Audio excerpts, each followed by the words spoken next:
A mezolitikumban az emberiség elkezdhette kiélvezni a korábbi pleisztocénnél lényegesen melegebb holocén időszak enyhe klímáját. Ez azonban nem azt jelentette, hogy örök nyár köszöntött volna a világra, helyenként eltérő, szárazabb, nedvesebb vagy hidegebb és melegebb időszakok váltották egymást. Krisztus előtt 11 000 körül közel-keletre köszöntő hűvös és száraz klíma pedig alapjaiban új irányba terelte az emberi történelem folyását. Magyarországtól több mint 2000 kilométernyi távolságra a klímaváltozás komoly válsághelyzetet okozott. Sok vadászó gyűjtögető közösség már nem tudott csak úgy új lakóhelyet keresni, amikor elfogyott az élelem, mivel a legtöbb lakható terület már foglalt volt. A kisméretű csoportok számára a háborúskodás pedig nem volt kifizetődő, ezért más megoldásokat kerestek. A mai Szíria és Izrael területén egyes közösségek az összegyűjtött növények magjait elültették, gondozták, majd a termést leszüretelték, és mindezt a lakóhelyük közvetlen közelében. Hasonló logika mentén fiatal növényevő állatokat fogtak be és szelídítettek meg, akik az utódaikkal együtt már elégséges tartalékot biztosítottak az ínséges időkre. Egy szóval megszületett a növénytermesztés és az állattenyésztés. Ezután szükségtelenné vált a vándorlás, illetve a termőföldek ehhez kötöttsége miatt nem is volt már rá lehetőség. Az ember letelepedett. Bár elsőre nem volt annyira vonzó ez az életforma, hiszen rengeteg kemény és egyhangú munkával járt, valamint kevés szabadidőt hagyott, de biztosította a túlélést azokban a nehéz időkben, amikor a vadászat és a gyűjtögetés már elégtelennek bizonyult. Amikor bebizonyosodott, hogy hosszú távon kifizetődőbb a régi módszereknél, sok más közösség is átért erre az életmódra. Elvégre több éhes szájat tudtak etetni, közösségek pedig nőni kezdtek.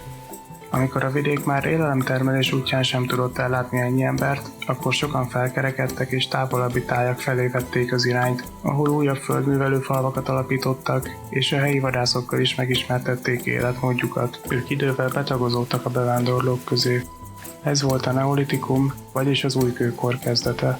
A neolitizáció, tehát a neolitikus, élelemtermelő életforma terjeszkedése meglepően gyorsan zajlott, mármint egy olyan világban, ahol még nem voltak rendes utak, járművek, és a vízi közlekedés is limitált volt. Így röpke 1000 év alatt elérte a mai Görögországot, és egy újabb évezreddel később a Tisza partjait is. Ennek ellenére az első hazai neolitikus régészeti kultúrát a Körös folyóról nevezték el, és főleg az Alföld déli felén terjedt el, nagyrészt a folyók mentén, ahol volt elég víz, és gyorsabban lehetett utazni. Itt azonban álljunk meg egy szóra. Mi az a régészeti kultúra? Bárcsak tudnék egyértelmű választ adni, de jó másfél évszázad alatt még a kutatóknak sem sikerült eddig pontosan meghatározni. Ezért időhiány miatt maradjunk annyiban, hogy a kultúra egy nagyjából azonos típusú, hasonló technikával készített és díszített, együtt előforduló tárgyak, illetve építmények és temetkezési szokások összessége, amit gyakran egy földrajzi területhez is lehet kötni. Azaz olyan emberi közösségek, melyek valószínűleg közös hagyományokat ápoltak, és egymással szorosabb kapcsolatban álltak, mint másokkal. Bonyolult. Hát szerintem is, ezért ígérem, hogy később visszatérünk rá. A Krisztus előtti 6. évezred elején az Alföld első földművesei szinte ugyanolyan életmódot folytattak, mint rokonaik a Balkánon vagy Kis-Ázsiában, vagyis nagyon dolgosat és rendkívül egészségtelent. Az emberek többsége néhány háztartásból álló tanyaszerű településeken élt, melyek feltehetően családi kötelékek alapján szerveződtek. A háztartások főleg saját magukat tartották fenn, közöttük nem volt különösebb aláfelé rendeltség. A bővebb terméssel járó évek lehetővé tették, hogy a közösség egyes tagjainak ne kelljen a földeken dolgozni, hanem a fazekas munkára, a kőeszközkészítésre vagy a szövésre, fonásra koncentráljon. Azaz megjelenhettek az első szakmák. A rituális életet bizonyos emberalakú szobrocskák és egyéb nehezen besorolható tárgyak jelzik, a temetkezéseket pedig általában a lakóhelyeken végezték el, ami arra utal, hogy ezek az emberek szoros spirituális kapcsolatokat ápoltak elhunyt őseikkel és rokonaikkal.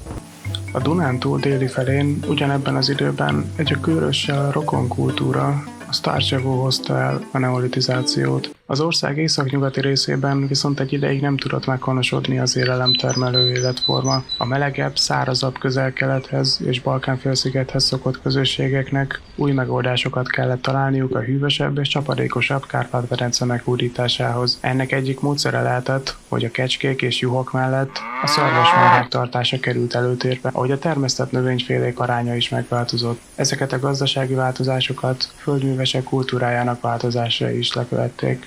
Hozzávetőleg Krisztus előtt 5500 környékén a Dunántúlon megszületett a vonaldíszes kerámia kultúrája, ami meglepő módon ezekről az edényekre tett vonalas díszekről kapta a nevét. Az úgynevezett vonaldíszesek olyan hatékony termelési módra álltak be, hogy a kultúra valószínűleg a Duna mentén kiterjedt a Kárpát-medencéből egész Közép-Európára, a mai Nyugat-Ukrajnától Kelet-Franciaországig. Ekkor már valószínűleg vegyesen szerveződtek falvakba a már korábban neolit életmódra tért délkeleti bevándorlók és a helyi mezolit gyökerű vadászok. A neolitikum során Közép-Európa klímája nagyrészt meleg volt, ami kedvezett az élelemtermelés elterjedésének. A neolitikumnak ebben a középső időszakában mind a Dunántúlon, mind az Alföldön egyre összetettebb társadalmak alakultak ki. A települések mérete és száma is lassan, de növekedett, elterjedtek a hosszú házak, újabb és újabb területeket vontak művelés alá, bár a népsűrűség így is igen alacsony maradt. Az elszigetelt közösségek között a távolsági kereskedelem tartotta fenn a kapcsolatot. Egyes kőtípusok, például a Tokaj környékén bányászott obszidián,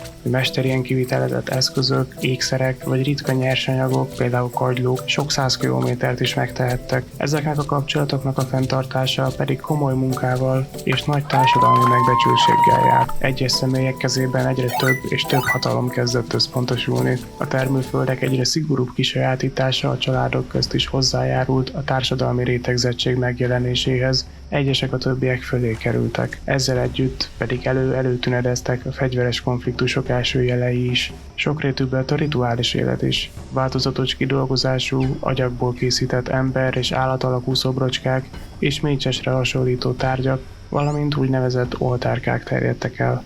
A temetkezések kikerültek a lakóhelyekről, megjelentek az első valódi temetők, ahol egyre inkább elváltak a női és férfi sírokba helyezett mellékletek is. Mindezek a jelenségek igen komoly gondolkodásmódbeli változásokra utalnak. Az ember kapcsolata megváltozott a természettel, de saját magával is. Ember és ember között különbséget tettek a hatalmi helyzete és a társadalmi neme alapján.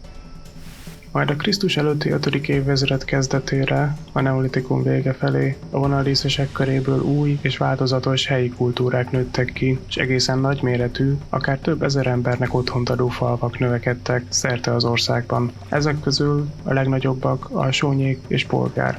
A Dunántúl és az Alföld fejlődése ekkor már kicsit más irányba kezd mutatni, ami jellemző lesz az ezt követő évezredekre is. Gyönyörűen festett edények, változatos tárgykészletek és a rejtélyes körárokrendszerek jellemzik a nyugati országrészt, még hasonlóan fejlett anyagi kultúra és az úgynevezett teltelepülések a keletit.